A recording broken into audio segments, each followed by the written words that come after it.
Alinagar নেসারিয়া M A Kamil Madrasa প্রাঙ্গণত Al Madani forum Bangladesh কর্তৃক আয়োজিত চতুর্থবারের মতো জিকিরে মোস্তফা সাল্লাল্লাহু আলাইহি ওয়াসাল্লাম মাহফিল 2025 অনুষ্ঠিত হইয়ে।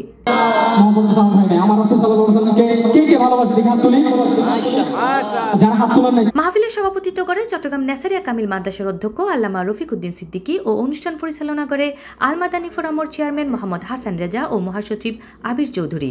এই আয়োজনত প্রধান অতিথি হিসেবে উপস্থিত আছেন ৯ নং ওয়ার্ড উত্তর ফারতুলি কাউন্সিলর পদপ্রার্থী ওয়ার্ড বিএনপির যুগ্ম আহ্বায়ক এম জিয়াউল হুদা। বলতে গেলে ঘরের একটি মাদ্রাসা, ছোটবেলা থেকে এই মাদ্রাসার আনাচে কানাচে ঘুরে ফিরে বড় হয়েছি।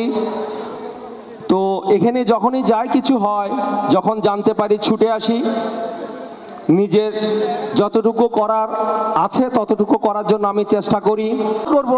এই মাদ্রাসাটার যে বিভিন্ন ধরনের কাজ কারবারগুলো আছে ওগুলা যাতে আরো তড়িৎ গতিতে কিভাবে মাদ্রাসাটাকে উন্নত করা যায় সেই হিসেবে পদক্ষেপ নেওয়ার জন্য আমি আমার পক্ষ থেকে, ওনারা যদি বলেন, আমি আমার পক্ষ থেকে যতটুকু সাহায্য সহযোগিতা করা যায় ইনশাল্লাহ করার জন্য চেষ্টা করব। তার জন্য আপনারা সকলে আমাকে সহযোগিতা করবেন। বিশেষ অতিথি হিসেবে উপস্থিত আছেন চট্টগ্রাম নেসারিয়া কামিল মাদ্রাসার গভর্নিং বডির সদস্য মাসুদ হাসান শাহ, ইঞ্জিনিয়ার আমির খসরু ও আরবি লেজার কাটিং এর প্রতিষ্ঠাতা রুবেল আহমেদ। এই নেসারিয়া মাদ্রাসার দাবি, নেসারিয়া মাদ্রাসার দাবি আগামীতে আমরা জিয়াকে আমরা আমাদের প্রফেসর হিসেবে দেখতে চাই। দোয়া করে দিলাম, দোয়া করে আমাদের কাজ, চেষ্টা করে আমাদের কাজ পরিপূর্ণতা করা, সেটা আল্লাহর কাজ।